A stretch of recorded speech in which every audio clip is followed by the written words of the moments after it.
Relationship advice.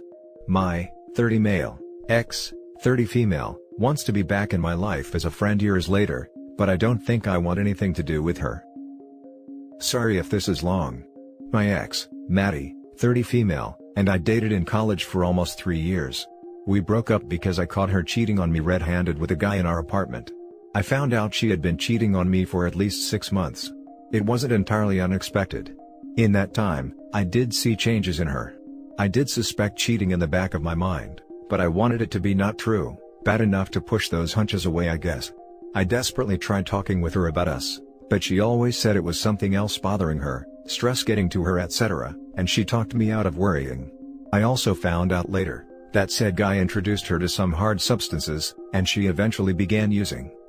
She dropped out of school. Found out from a mutual friend that it was because her parents cut her off monetarily, and she shacked up with the guy she cheated on me with. I was completely no contact with her since the breakup.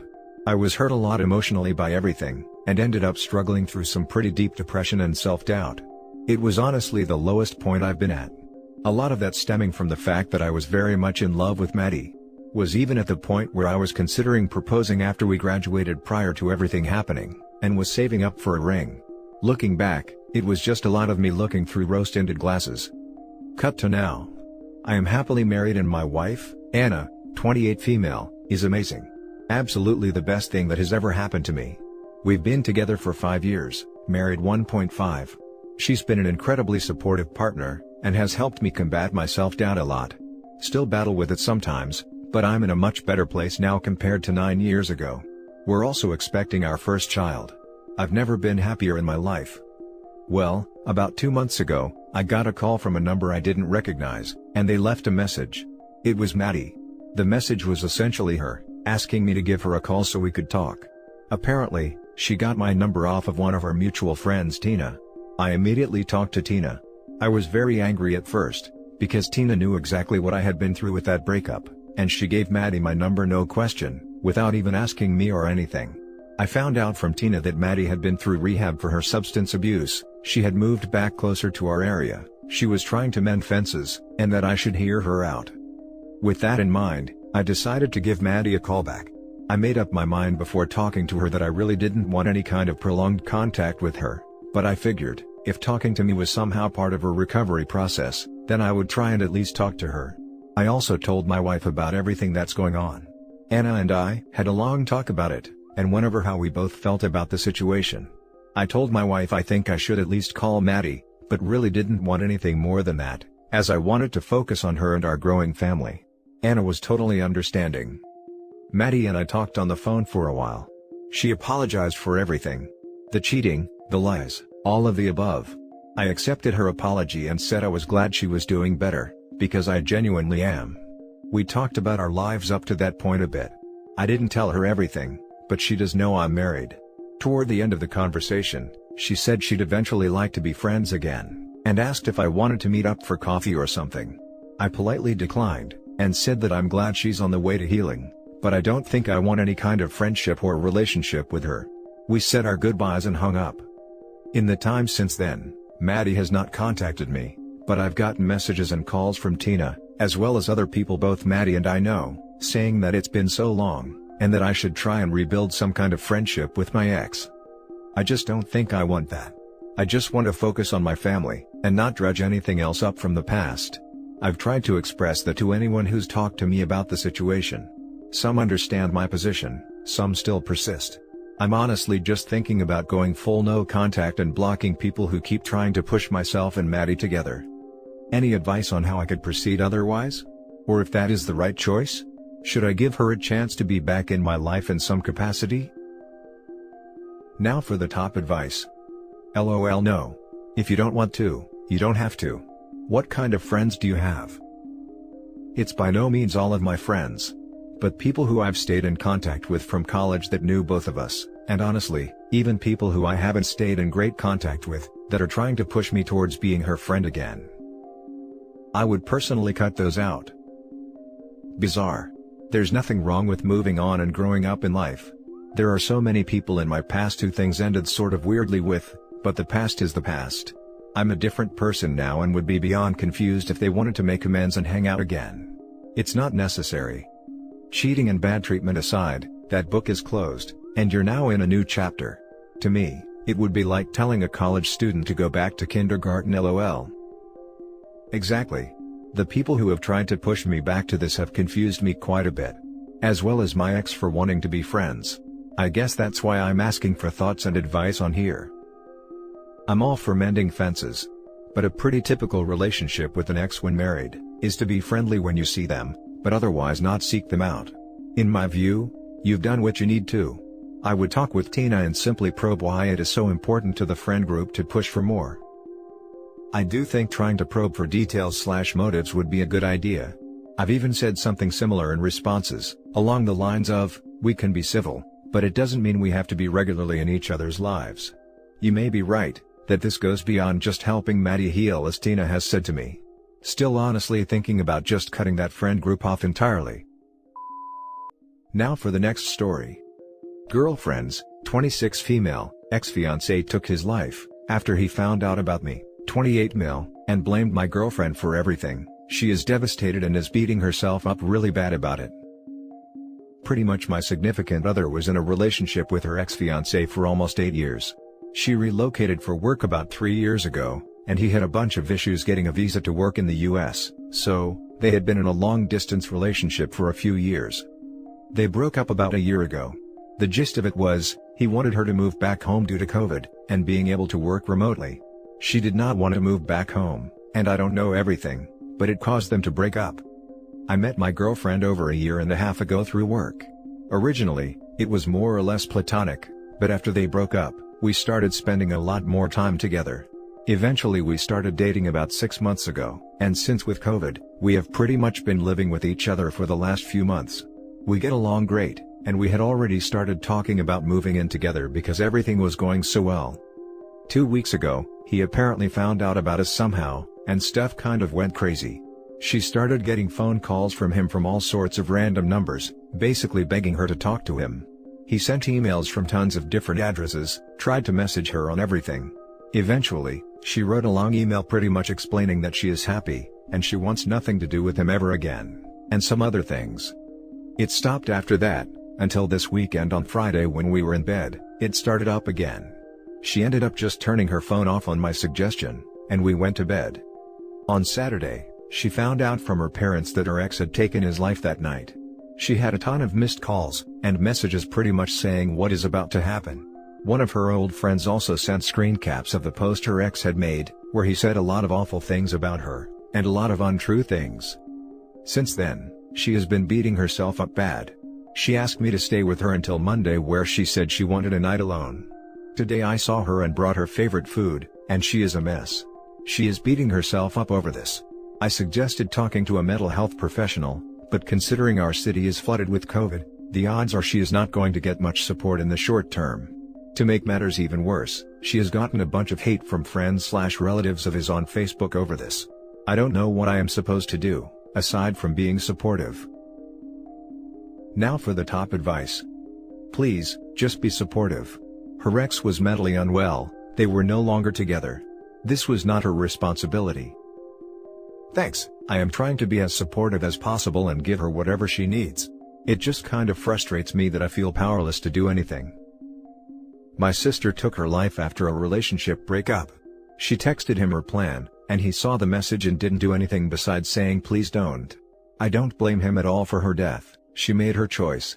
Her disproportionate reaction was not his responsibility. I'm so sorry you and your girlfriend are dealing with this mess. It's not her fault. She'll probably be affected by this for a long time though. Seeing a bereavement psychologist to help her manage this grief would be a really good thing to do, as you suggested. Getting on a waitlist now will mean she will have some professional support in the future. It's never too late.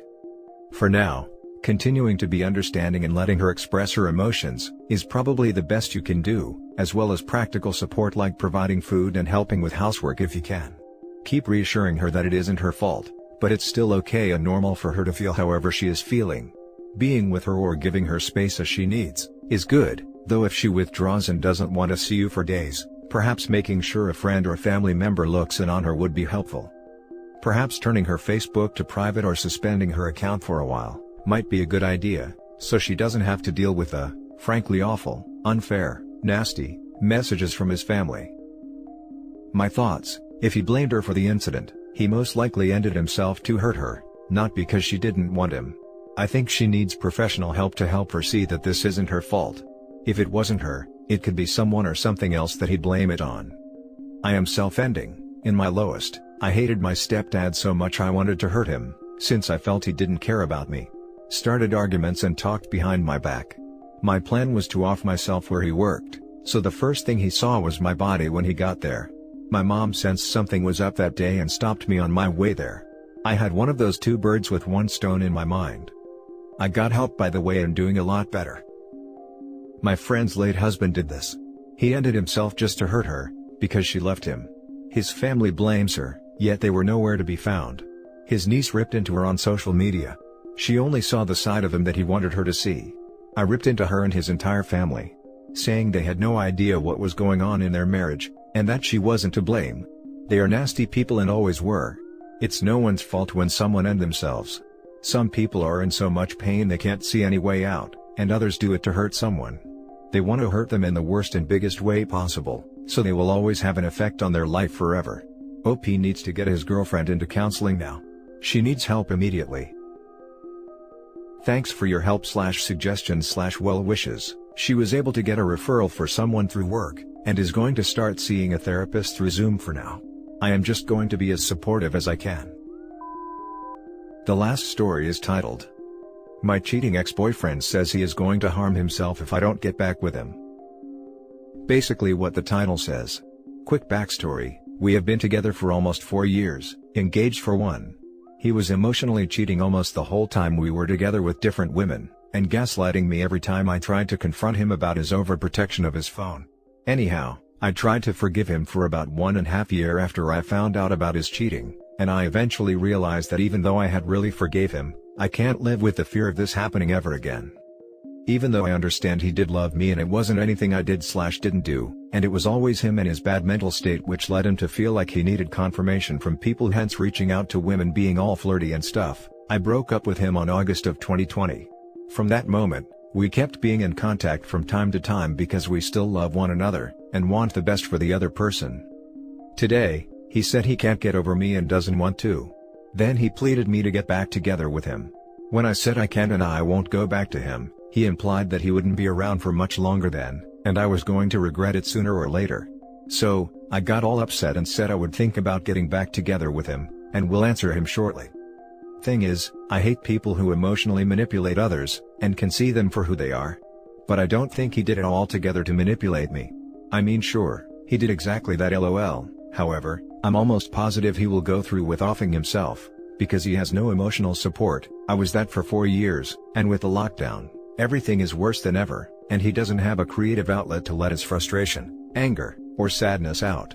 He is all alone in his house being depressed most of the time, so when he says about hurting himself, I believe him. Now my question is, should I get back with him? I still do love him dearly, and have almost completely forgiven him, but I was kind of excited to leave him and trying to find myself again after his infidelity. Still, though I miss him almost every day and always think no one will love me again out there other than him. Basically, I could easily go back to be with him and enjoy and cherish our moments together, but would most likely feel horrible at the same time. Always scared he might relapse and flirt with other women, or that his infidelities will become known and everyone will either pity me or make fun of me. Or how do I let him go easily? Unfortunately, I believe him when he talked about disappearing, and I know his life/his problems and how much it sucks right now for him, and I know it wouldn't be entirely about me if he did do it. I mean, if I was his only problem and he said he was going to end himself, I wouldn't believe him. But considering everything he has been through, I am really scared and anxious he will go through with it. Any advice will be appreciated, guys. Please try to be gentle with me. I'm a mess these past few hours. Now for the top advice. You ended the relationship. You are not responsible for him. These threats of his are emotional abuse. Go no contact. Do not communicate with him at all. Absolutely not. Don't reward him for bad behavior. He's weaponizing his mental health and it's toxic. Contact his family/friends so they can look after him, but stop contact this instant. He can burden his cheat partners with his BS. He's pulling on your heartstrings because you're a good person, and what he's doing is lower than low. OP, you are not a first responder. You are not equipped with the knowledge on how to talk people off ledges. There is absolutely nothing you can do to stop him from taking his life if he is motivated enough. If he was motivated enough, he would have taken his life without telling you. This is just unabashed manipulation. Next time he pulls this stuff, call 911, and put him in a psych ward for a week. It'll teach him not to be a freaking manipulative cunt. And if he is really self-ending, then it will help him. You cannot help him. You cannot do anything for him. Internalize this. Absolutely do not get back together. Do you plan to forever be held hostage by him for the rest of your life? Tell him that you're not getting back together, and that it is no longer helping the mental health of either of you being in constant contact. And that you feel that you need some breathing room and are going no contact for the foreseeable future. Call his friends and family, and tell them that he has threatened to harm himself and that they need to look after him. If he has no one, then call the police to do a welfare check on him. Anyone but you can look after him. Getting back with a cheater because they might harm themselves is a horrible reason to date someone. It's a bluff. Call it. He won't do anything. And that's it for this video, guys. If you have thoughts to share, leave a comment below. Don't forget to hit like and subscribe if you like this content. I'll catch you in the next one. Good day, everyone.